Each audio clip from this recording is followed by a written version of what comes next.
మీ ఊరి నుంచి మీరు రిపోర్టర్ కాదలుచుకున్నారా? మీరు ఇదివరకు స్ట్రింగర్ గా పనిచేసినా, కెమెరామెన్ గా వర్క్ చేస్తున్నా పర్లేదు.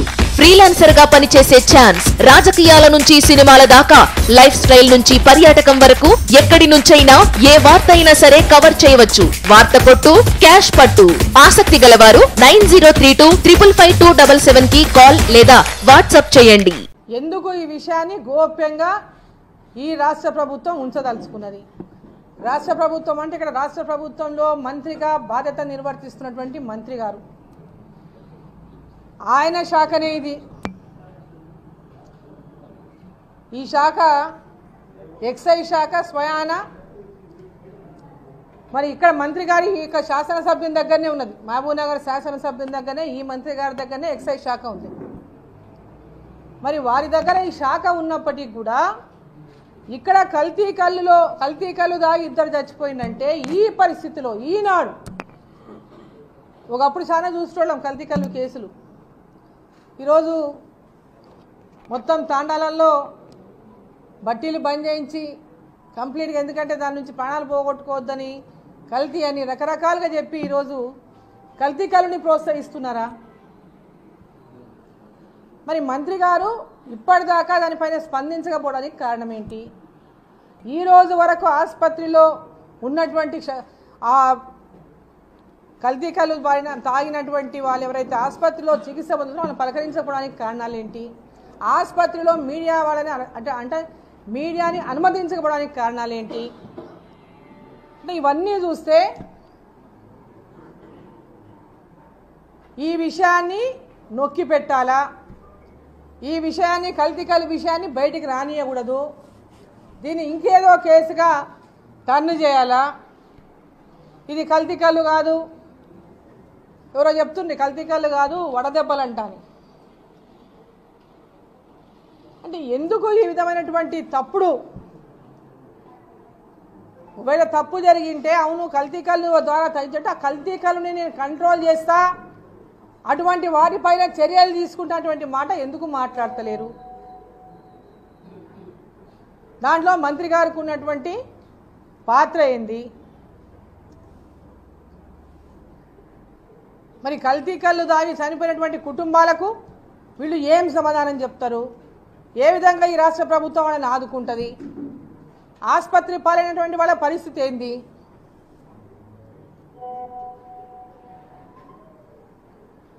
అసలు రాష్ట్రంలో టీఆర్ఎస్ పార్టీ బీఆర్ఎస్ పార్టీగా మార్చుకొని పేరును ఈరోజు తెలంగాణలో కాదు, మేము భారతదేశంలోనే పార్టీని పెడతాం, భారతదేశంలోనే ఈరోజు జాతీయ పార్టీకి ఎదుగుతామనేటటువంటి నాయకులు పూర్తిగా కల్తీ వ్యాపారాలు, అవినీతి వ్యాపారాలు, భూదందాలు, అభివృద్ధి అనేటటువంటి పేరు చెప్పుకుంటూ అభివృద్ధి పైన పూర్తిగా ప్రజలను మోసం చేస్తూ ప్రజలనంతా పదే పదే పక్కదారి పట్టించే విధంగా తప్పుడు పథకాలంటే అబద్ధ పథకాల పేర్లు చెప్తూ పథకాల పేర్లు చెప్పి అబద్ధాలు చెప్పి మోసం చేస్తూ పదే పదే ఓటు రాజకీయాలకు అలవాటు పడ్డటువంటి రాష్ట్ర ప్రభుత్వం ఎంతమంది ప్రాణాలు పోయినా వీళ్ళకి లెక్కలేదు. వాళ్ళ జేబులు నిండితే చాలు, వాళ్ళ ఖజానా నింపుకుంటే చాలు, వాళ్ళ నాయకులు వాళ్ళ కార్యకర్తలు వాళ్లకు జేబులు పంట పండితే చాలన్నటువంటి పరిస్థితులు తెలంగాణ రాష్ట్రంలో ఉంది. 7వ రోజుకు వచ్చినా ఇప్పటిదాకా మంత్రి గారు మేము ఈరోజు ఇక్కడ ప్రెస్ మీట్ అని చెప్పి మేము మహబూబ్నగర్కి వస్తున్నామని తెలిసి 4-5 గంటలకు మేము ప్రెస్ మీట్ అంటే 4:30కు ఆయన హాస్పిటల్ పోయి కల్తీ కళ్ళు తాగి ఆసుపత్రిలో చికిత్స పాలవుతున్నటువంటి కుటుంబాలను పేషెంట్లను పలకరిస్తున్నాడంటే ఎంత నిర్లక్ష్యం ఉందో ఒకసారి మనం దీంట్లోనే స్పష్టమవుతా ఉంది. అంటే వాళ్ళని ఏ విధంగా డైవర్ట్ చేయాలని చూస్తున్నాడు, ఏ విధంగా ఈ యొక్క ఇష్యూనంతా డైవర్ట్ చేయడానికి చూస్తున్నాడు. అంటే వీళ్ళకి ఇష్యూని డైవర్ట్ చేయడం అనేది వెనతో పెట్టినటువంటి విద్య. ఏదైతే వీళ్ళు చేస్తున్నటువంటి ఈ ప్రభుత్వం యొక్క చేతగాని తలమన జరుగుతున్నటువంటి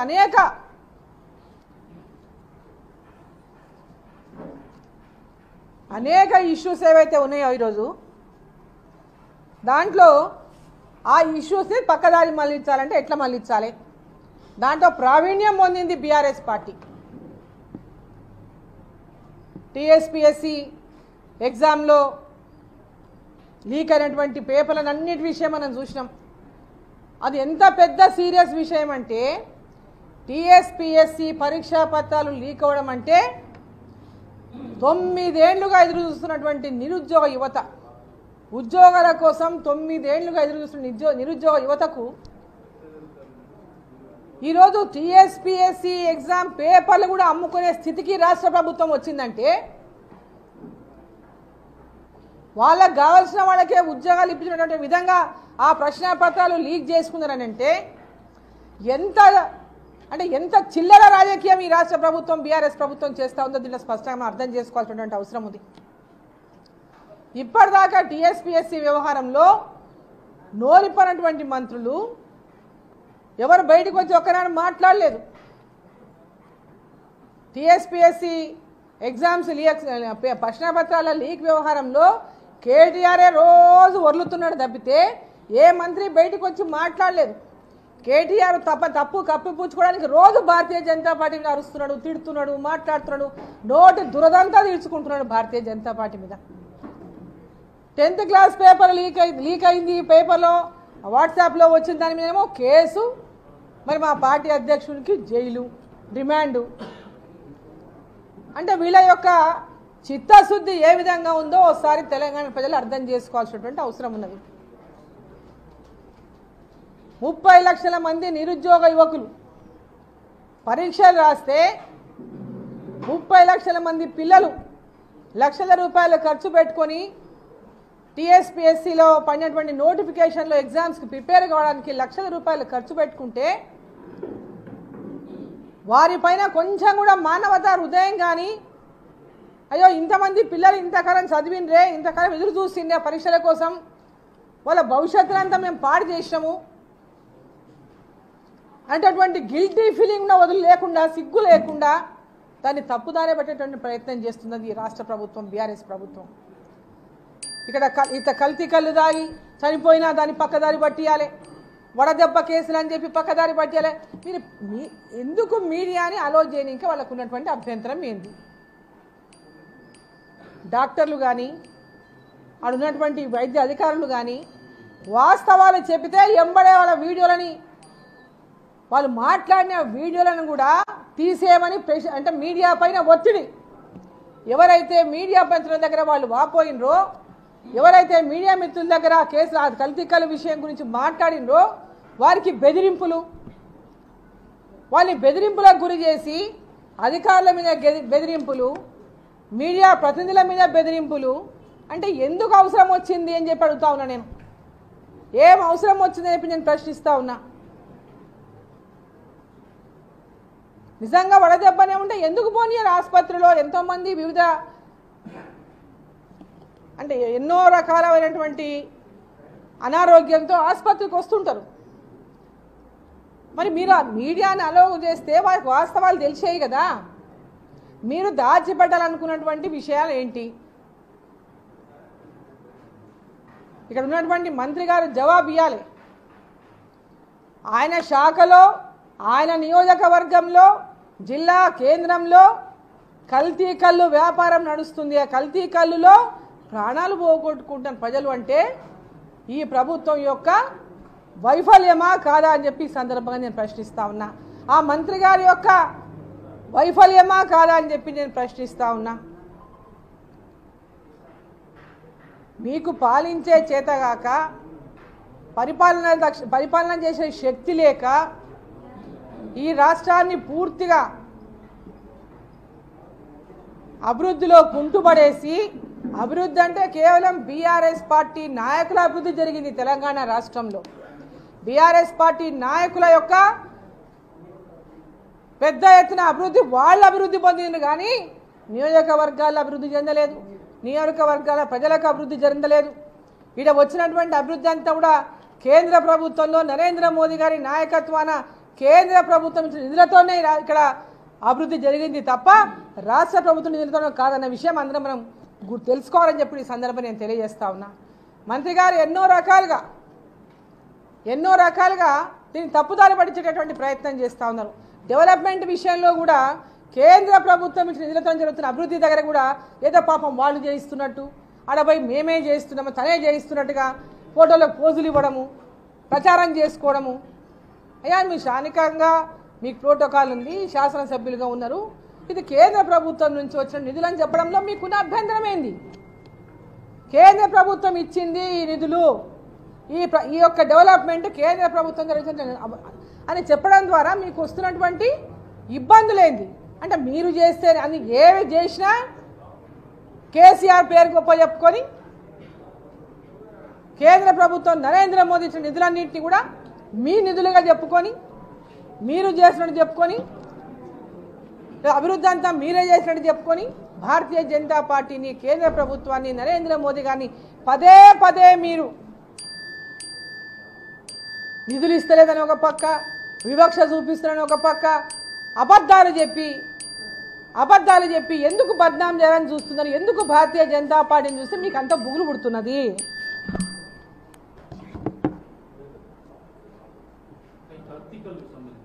ఎంబడే నా యొక్క డిమాండ్, ఈ కల్తీ కళ్ళు విషయంలో పూర్తిగా విచారణ జరగాలి. దీంట్లో ఎవరెవరు బాధ్యులు ఉన్నారో ఆ బాధ్యుల పైన వెంబడే తగిన చర్యలు తీసుకోవాలి, వాళ్ళ మీద తగిన శిక్షా నేరం కింద వాళ్ళని అరెస్టులు చేయాలి. ఎవరైతే ప్రాణాలు పోగొట్టుకున్నటువంటి కుటుంబాలు ఉన్నాయో వారికి వెంబడే ఆర్థిక సహాయం అందించాలి. ఆసుపత్రిలో చికిత్స పొందుతున్నటువంటి ప్రతి ఒక్కరికి కూడా ఆర్థిక సహాయం అందించాలి. ఆ కుటుంబంలో ఉన్నటువంటి ఫ్యామిలీకి, ఆ కుటుంబాలకు వెంబడే దీనికి బాధ్యులైన వారిని వెంబడే అరెస్టులు చేయాలని చెప్పి నేను డిమాండ్ చేస్తా ఉన్నా. అదేవిధంగా ఈరోజు ఖమ్మం జిల్లాలో కూడా చీమలపాడు బీఆర్ఎస్ పార్టీ యొక్క ఆత్మీయ సమ్మేళనంలో అక్కడ కూడా బీఆర్ఎస్ పార్టీ నాయకుల యొక్క నిర్లక్ష్యం వల్ల అక్కడ బాణసంచా పేలి, అంటే క్రాకర్స్ కాల్స్తే వాళ్ళు ప్రాణసంచా పేలి ఒక ఇంటి మీద పడితే ఆ ఇంట్లో ఉన్నటువంటి సిలిండర్ పేలి ఆడ అసలు భయానకమైనటువంటి పరిస్థితులను చూసినాం. మనం మీడియాలో చూసినాం, ఇంతకుముందు సోషల్ మీడియాలో చూసినా నేను భయానకమైనటువంటి పరిస్థితులు. ఎక్కడికక్కడ 2 కాళ్ళు లేనటువంటి వాళ్ళు, ఓ కాళ్ళు ఎగిరిపోయినటువంటి వాళ్ళని చూస్తే అసలు చూడబుద్ధి కాలేదు. ప్రాణాలు కోల్పోయింది 3. అంటే వాళ్ళ నిర్లక్ష్యం అనేది కేవలం వాళ్ళ యొక్క సభలు, సమావేశాలు, ఆ సమావేశాలతో ప్రజలను మోసం చేయడము, ఈ రకంగా జరిగినటువంటి సంఘటనలో పూర్తిగా బాధ్యత బీఆర్ఎస్ పార్టీ వహించాల్సినటువంటి ఉంది. ఆ సంఘటనకు దానికి బాధ్యులైనటువంటి వాళ్ళు ఎవరైతే ఉన్నారో వెంబడే వాటిపైన అరెస్టులు చేయాల్సినటువంటి అవసరం ఉంది. ఆ బాణసంచ పేల్చినటువంటి వాళ్ళు కానీ, ఆ బాణసంచ ఇప్పించినటువంటి వాళ్ళు కానీ, ఆ సమావేశంలో ఉన్నటువంటి నాయకుల పైన వాళ్ళు కిల్లర్స్. ఈరోజు ఆ కుటుంబాలకు వెంబడే, చనిపోయినటువంటి కుటుంబాలకు వెంబడే ₹1 కోటి పరిహారాన్ని ఒక్కొక్క కుటుంబానికి అందజేయాలి. ఎవరైతే 2 కాళ్ళు పోగొట్టుకున్నారో, ఎవరైతే దారుణంగా ఈరోజు జీవితంలో వాళ్ళు బ్రతికి దండ అనేటటువంటి పరిస్థితి మనం చూస్తుంటే కనుక వారిని కూడా ఒక్కొక్కరికి 50 లక్షలు ఇచ్చి వారిని ఆదుకోవడమే కాకుండా వాళ్లకు కార్పొరేట్ ఆసుపత్రుల్లో మెరుగైనటువంటి వైద్యం అందించాలని చెప్పి నేను డిమాండ్ చేస్తా ఉన్నా. మెరుగైనటువంటి వైద్యంతో పాటు జీవితాంతం వాళ్ళు వికలాంగులైనటువంటి నేపథ్యంలో వారికి ప్రభుత్వం పెద్ద ఎత్తున పరిహారం ఎంత పరిహారం చెల్లించినా వాళ్ళ కారులను మీరు తిరిగి తెచ్చివ్వలేరు, వాళ్ళ ప్రాణాలను తిరిగి తెచ్చివ్వలేరు. కనీసం ఆ కుటుంబాలకైనా అండగా నిలబడాలని చెప్పి సందర్భంగా నేను తెలియజేస్తా ఉన్నా. పరిహారాన్ని చెల్లించి ఆ కుటుంబాలకు కూడా తీవ్రమైనటువంటి ఆ కుటుంబాలకు మరి సంతాపాన్ని తెలియజేస్తూ, ఎవరైతే అక్కడ ప్రాణాలు కోల్పోయిందో వారికంతా భారతీయ జనతా పార్టీ తరఫున తీవ్ర సంతాపాన్ని తెలియజేస్తా ఉన్నాం. మరి ఇక్కడ కూడా ఎవరైతే కల్తీ కళ్ళు దాగి చనిపోయినటువంటి వ్యక్తులకు సంతాపాన్ని తెలియజేస్తూ ఆ కుటుంబాలకు వెంబడే రాష్ట్ర ప్రభుత్వం తరఫున ఉన్నటువంటి మంత్రి గారు ఆ శాఖ వారే నిర్వహిస్తున్నటువంటి నేపథ్యంలో ఆ కుటుంబాలకు కూడా ఒక్కొక్కరికి మరి ₹1 కోటి చొప్పున కుటుంబాలకు చెల్లించాలి. ఎవరైతే ఆసుపత్రిలో చికిత్స పొందుతున్నారో వారికి మెరుగైనటువంటి వైద్యం అందించేటటువంటి అవసరమైతే ఐసీయూలో ఉన్నటువంటి వాళ్ళు కానీ సీరియస్గా ఉన్నటువంటి వాళ్ళు కానీ మెరుగైనటువంటి వైద్యం అందించే దిశగా చర్యలు చేపట్టాలి. అదేవిధంగా బాధ్యులైనటువంటి వారిపైన వెంబడి అరెస్టులు చేసి వారిని శిక్షించాలని చెప్పి ఈ సందర్భాన్ని డిమాండ్ చేస్తున్నాం. చెప్పమ్మా, సమయం అడుగుతున్నాడు. ఇంతకుముందు సమయం అడిగింది.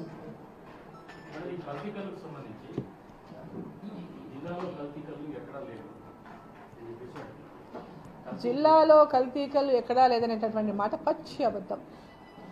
ఇంతకుముందు అనేక సార్లు మీడియాలో ఎన్నో చోట్ల దీన్ని అంటే ఈ కల్తీ కళ్ళులో కలిపేటటువంటి ఏమో మందు అంటారు కదా, మందు మనం ఎందుకు చెప్పాలి, పేరు మనకు తెలియదు, పేరు మీరు చెప్పి నేను చెప్పిన ఆ కల్తీ కళ్ళు తయారు చేసే మందు ఏదైతే ఉందో ఆ మందు పట్టుబడినంటే చాలాసార్లు మీడియాలో చూసినాము. పట్టుబడ్డరు, పోలీసులు ఇచ్చిపెట్టిండ్రు, ఎక్సైజ్ వాళ్ళు ఇచ్చిపెట్టిండ్రు. మా ప్రాంతంలో వెరీ కామన్ అయిపోయింది. మా జిల్లాలో కూడా అధికార పార్టీ నాయకులు చాలా కామన్ అయిపోయింది. కల్తీ కళ్ళు లేదనేటటువంటి మాట పచ్చి అబద్ధం. దాంట్లో 100% కల్తీ కళ్ళు ఈ జిల్లాలో ఎక్సైజ్ శాఖ మంత్రి కనుసన్నలలోనే నడుస్తూ ఉంది. దాన్ని వీళ్ళు ఇప్పటిదాకా నియంత్రించలేకపోయిండ్రు, విఫలమైండు. కాబట్టి మంత్రి గారు రాజీనామా చేయాలి. వీరి మృతికి కారణమైనటువంటి మంత్రి గారు రాజీనామా చేయాలి.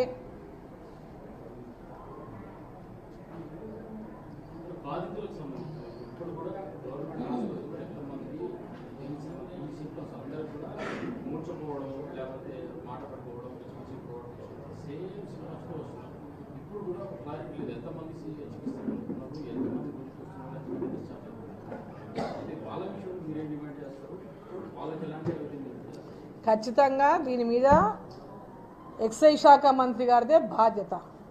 ఈ శాఖకు వారే మంత్రి కాబట్టి ఈ కల్తీ కళ్ళు దాగి ఎంతమంది కల్తీ కళ్ళు బారిన పడ్డరు, ఎంతమంది ఆసుపత్రిలో అడ్మిట్ అయ్యిండ్రు, ఎంతమంది ఈరోజు చనిపోవడానికి వీరు కారణమయ్యిండ్రు, ఎంతమంది ఇంకా ఆసుపత్రి నుంచి బయటకు వచ్చిండ్రు, ఇంకా ఐసీయూలో ఎంతమంది పేషెంట్లు ఉన్నారు, మిగతా జనరల్ వార్డులో ఎంతమంది పేషెంట్ ఉన్నారు, వారి యొక్క ఆ పేషెంట్ల యొక్క పరిస్థితి ఏంది, మంత్రి గారు వెంబడే స్పష్టం చేయాల్సిన బాధ్యత మంత్రి గారిదే.